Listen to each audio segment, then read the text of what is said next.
Iraq conflict, U.S. sends warship to the Gulf. The U.S. says it is sending a warship into the Gulf to provide President Obama with military options should the situation in Iraq deteriorate further. U.S. Defense Secretary Chuck Hagel ordered the USS George H.W. Bush, which carries dozens of fighter jets, to be moved from the North Arabian Sea. Meanwhile, Iran says it could be prepared to work with the U.S. to fight Sunni insurgents in Iraq.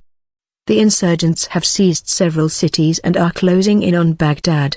Fighting under the banner of the Islamic State in Iraq and the Levant, ISIS, they regard Iraq's Shia majority as infidels.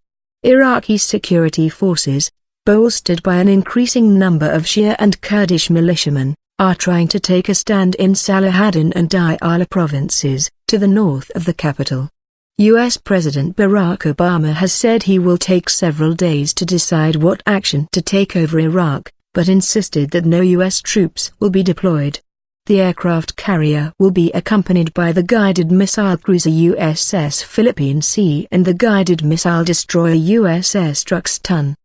They were due to arrive in the Gulf late on Saturday.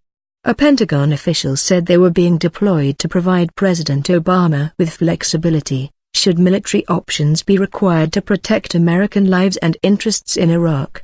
Earlier, the Iraqi Prime Minister Nouri al-Maliki addressed troops in the city of Samarra, north of Baghdad, insisting, "This is the beginning of the end of them, ISIS." Iraq's most senior Shia cleric, Grand Ayatollah Ali al-Sistani, has issued a call to arms to fellow Shias.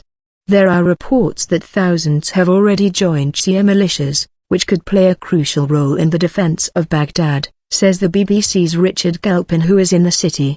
Iran presents fears of ISIS sparking a wider Sunni uprising have increased with reports that other groups have joined the insurgents' advance.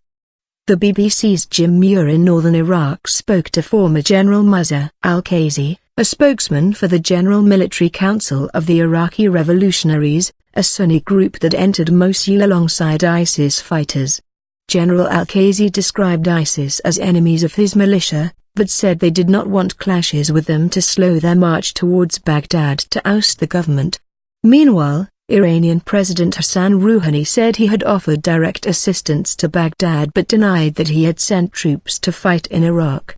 However, the BBC's Kazra Naji in Iraq has been told that more than 130 of Iran's revolutionary guards have arrived to provide training and advice. An Iranian general is also reported to be in the capital. General Qasem Soleimani, the top commander of Iran's Quds force, is said to be organizing Iraqi Shia militia groups that are loyal to Iran.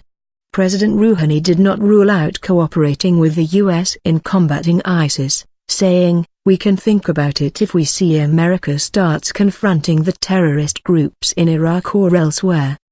The Islamic State in Iraq and the Levant, ISIS, has 3,000 to 5,000 fighters, and grew out of an al-Qaeda-linked organization in Iraq, joined in its offensives by other Sunni militant groups, including Saddam-era officers and soldiers, and sympathetic Sunni tribal fighters. ISIS has exploited the standoff between the Iraqi government and the minority Sunni Arab community, which complains that Shia Prime Minister Nouri Maliki is monopolizing power. The organization is led by Abu Bakr al-Baghdadi, an obscure figure regarded as a battlefield commander and tactician.